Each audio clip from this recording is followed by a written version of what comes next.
what's up everybody, welcome back. So today, as you can see, I have something pretty interesting on my desk here today. So I actually get to review something early on in its life cycle, right?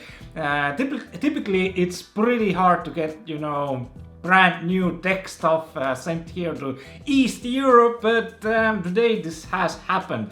So I'm going to be giving my final verdict for the ASUS TUF Series VG27AQ, which supposedly is a pretty special one-of-a-kind monitor out there, which boasts GSYNC and ELMB, meaning extreme low motion blur, into one package, which supposedly removes all motion blur, which is pretty interesting when I talk about it, right?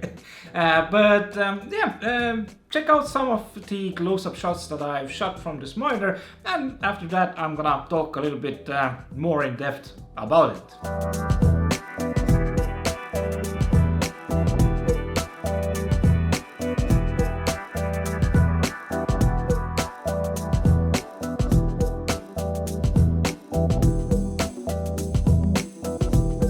So, as you can see, it is a pretty decent looking monitor for the TUF series lineup. I mean, it's definitely not as pretty as a ROG lineup monitor from ASUS, but still looks pretty decent with its thin bezels and a huge bulky base of the monitor, which is like from 2013 for some reason. Hope they changed that. But anyway, first off, I guess the specifications, right? It's a 27-inch monitor, big or small, depending on the person, right? But it has a proper IPS panel with an amazing 1 millisecond response time, MPRT. Now, that's a pretty nice combo to have on an IPS panel, because IPS will give you nice, rich colors, some colors might pop out, and it's just a lot better than, anything else out there pretty much, right? And on top of that, it does have a 2560x1440 resolution, which is also a really good resolution to have if the display is not 4K. And on top of those things, it also does have GSYNC and HDR10. And GSYNC is supported with ELMB, which is extreme low motion blur technology. It also has a 144Hz display, which is overclockable to 155Hz for my exact model here, which is an amazing array of features for any professional gamer out there, I would presume, and up and coming professional gamers, right? Where do we begin with this exact monitor here? I mean, let's talk a little bit about the ELMB technology, because this is pretty much the main selling point of this monitor, right? To make it stand out of all of the huge masses of monitors that also have the same, 144Hz, GSYNC and stuff like that, right? But none of those displays has ELMB with GSYNC, so that's a pretty interesting thing, right? So supposedly ELMB removes absolutely all motion blur, which is an amazing thing. Now, to do it, it pretty much flickers the screen on and off as fast as it can. And your naked eye will never see any of this flickering, right? But if I, put a camera, to shoot the screen, you could definitely see when I actually enable ELMB technology. And you can see the flickering going on. But your naked eye will never see this, but it will remove all of the motion blur that has been plaguing a lot of players out there, right? But after testing it in real life, trying to get more frags in Counter-Strike or something like that, right? Where it actually would matter, if I'm totally honest here, I actually didn't feel any real difference here. But it definitely helps to have a feature like this on any monitor, right? So the less artifacts you see on the screen, right, the better for you, as you can, snipe more reliably, right? So, I mean, for me, I couldn't see that much of a difference, if at all. But I wouldn't say that nobody can see the difference, right? Maybe some players that, you know, have been playing FPS shooters or something like that each day, every day, right? Maybe they can pick this out better, right? But for me, as a pretty much a regular gamer, you know, I'm not that hardcore. Maybe I am hardcore in Path of Exile, well, actually standard. But anyway, I'm a real player who puts, you know, tens of hours per day sometimes into my most favorite game, right? No lifing around. So yeah, definitely I do love a really good display that can give me the most advantages as possible, right?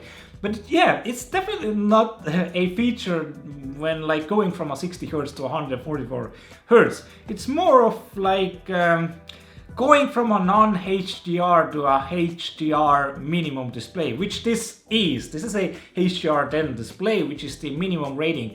It has 200 nit peak brightness, which is, you know, a pretty minimal HDR support, but it does have HDR, right? But yeah, it's something like that. It's like it's hard to pick out the ELMB working together here, but definitely, yeah, if it works, you know, then why not, right? And if it helps you to get a few frags more out of your favorite game, that could be meaning the winning of the next big trophy, right? And not. So yeah, neat little feature here, but I wouldn't say that it's a display seller. But coming to a small downside that you can definitely notice is when enabling ELMB, the display is a little bit dimmer than usual, and it's not as much noticeable in some games as in others.